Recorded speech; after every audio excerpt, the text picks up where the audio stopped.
Okay, what is up, everyone? Welcome back to another Amateur League of Legends VOD review.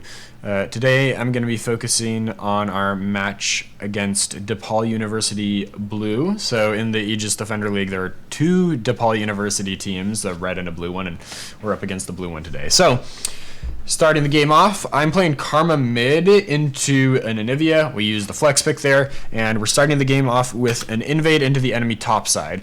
We're able to burn enemy Orin Flash. So, contrary to some previous games we've been in, I think this game we came in with much more solid of like an early game plan, not autopiloting in as much, and we already instantly see some rewards for it by blowing that guy's Flash. The Anivia lane, I think, is like pretty uninteractive. Like, she can choose to play pretty far back if she wants to. And I very nearly get her egg here. She like just barely doesn't get it. And honestly, leaving her at an HP value like that is better than popping the egg, because otherwise she gets a free full heal. But now she kind of has to back, because if she ever leaves her tower, she's in danger of just getting egged and then taken out from full. But overall, the early game has been pretty uneventful. Like 10 minutes in, there's only been one kill for us. We roam support up to do grubs, and yeah, the enemy team's trying to contest. I think they also roam their support up, but the Zen goes in on me way too early, and so we just annihilate him immediately, and then Anivia also has to back up. And even though the Soraka's here, yeah, we're able to clean up the grubs because they just jumped the gun a little too hard on that initiation. So some kills, some grubs, yay. Game is going at a pretty slow pace, where both teams are playing like very scaling bots. Both teams have pretty stally mids. Top's the hard winning matchup for us, but here they come in with a gank. I TP'd in to try and help before I knew that Anivia was also there, but our jungler or our top laner goes down a little too quick, and now I find myself in a 1v3. Which is actually like going okay for me. I land that ult Q and it does a ton of damage. And so I get a little cocky, thinking I might be able to get my ult back and then kill. But I don't quite juke out of that Anivia stun in time. So I get stunned and I have to flash. And then I'm looking for an ult W proc here to get that healing. And I thought Zen was like backing up, but he catches me going back in on the Anivia, and then I end up dying. And like, this is another stun that's just like super close to me juking it. Like, I'm really playing on the edge. I was just on the top, but too much aggression for me, gets punished, and I die. So yeah, maybe a TP that never should have happened. Like, that gank had a pretty good chance of killing our top, but it was fun to go for. We were having a little fun, and I think we honestly play better when we're just having a little fun with it sometimes. Off the back of this, Orn just missed his ult on me, and now we're able to go in. Orn's kind of out of position, but the Anivia is even more out of position. I can give speed to Gwen, and with the help of Blitzcrank, we take out the Anivia. So I think this is actually Anivia's first death, just because like with Soraka, with Anivia egg, it was hard to like force a dive or something under her turret. But we've been slowly building massive gold leads, even though the game like looks pretty even. I think at 15 minutes we were like 5,000 gold ahead, partly because our top laner is just like flame horizoning this Orn. So then while we're setting up for Dragon, we see the enemy Soraka clearing vision. The rest of the team moves down to collapse, and so she runs right into me.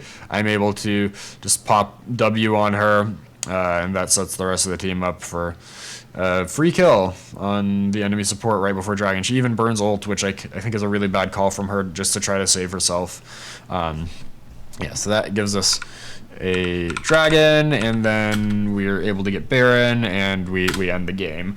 So this is a game that, yeah, we just kind of slowly built a lead and then just exploded onto the map and won. Well played from us, good confidence booster. Let's go to the next one. Yeah, this game I'm playing Xerath into Asol. So again, another champ that wants to kind of just wave clear, slow the game down, farm under turret, and I'm on someone who can push a lot, so they kind of like that, but I can also outrange a lot, poke out of lane, and build leads that way.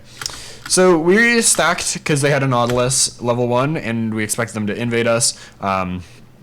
They don't find us in the bush, and so we make the call that probably the top or mid laner, or maybe the jungler, is going to walk through this bush.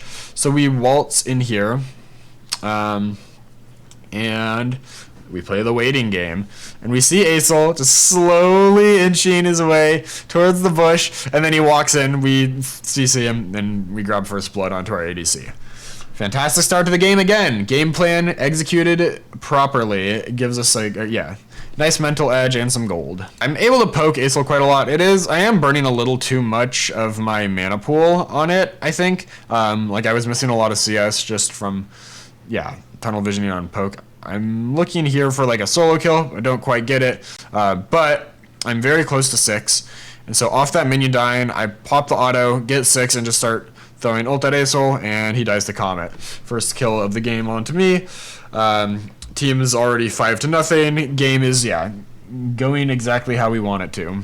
So here our top laner had just like he got ganked, but I think he had already gotten 1 kill out of it. And then on the back end of it, like we lose our jungler, but I'm able to play a flanking Xerath position, which is certainly not how this champion usually plays. But they're kind of pincered under their tower between me and the Trundle, and eventually we're able to just take out the enemy support and force Aurelion Sol back too. The story of this game is really just like me bullying Aurelion Sol under his tower. Like with that kind of range, he can't actually farm nearly as easily as he'd like to.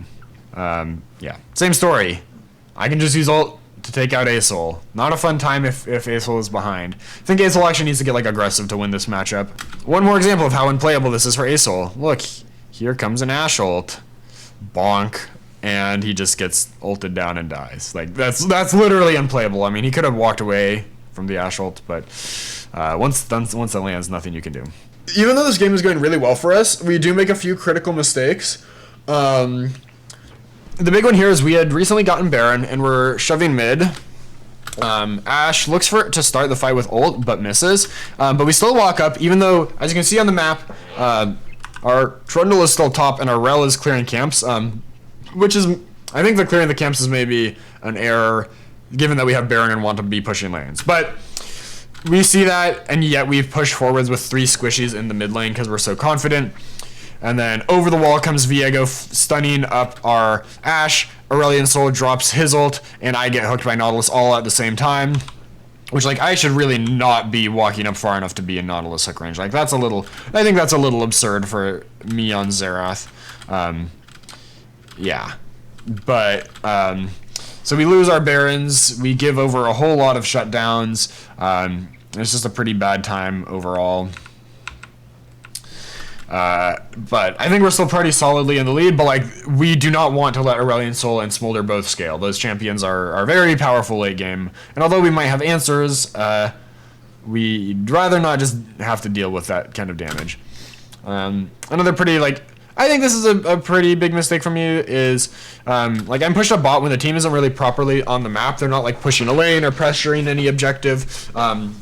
So Diego's kind of able to freely walk down towards me. Even though I saw him, I burned my W trying to like farm or poke Aesol, so I don't have it to slow him in his thing or like check for him because I have Horizon Focus. So all I really have to rely on is hope I hit the E, and I mean, as you can see, I don't even throw it in a way that particularly like helps me get to safety.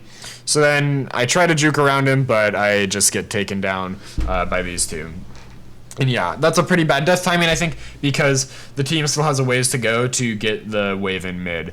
But our Trundle is strong enough that he can just like beat up Mordekaiser and take top tower. Ashe has a really nice ult on Viego to stall his recall. And so, yeah, we end up getting the Mordekaiser kill, we get a kill on the enemy support, and we get like top inhib. All of which is very nice. And then off the pressure we get from that, we're able to take Baron, we're able to take down these inhibitors, and kind of just slap the enemies with our wallets to win the game. Like, Viego does get a kill on our support, but we kill him, and then we have a lot of damage left over for the enemy Smolder. Enemy Aesol does get a kill. Like, this is honestly starting to look a little scary because the Aesol and the Smolder deal enough damage. But once I hit that stun, then, like, Aesol just gets munched. Like, that's at max range that lasts so long. Yeah, and so we win game 2. So we finally get ourselves another 2-0, kind of bringing back the mental a bit from some of those hard series that we had in the past few weeks. So hopefully next week we'll be even stronger and take out some teams that are a little stronger themselves. Yeah, that's it for this video. I will see you again next week.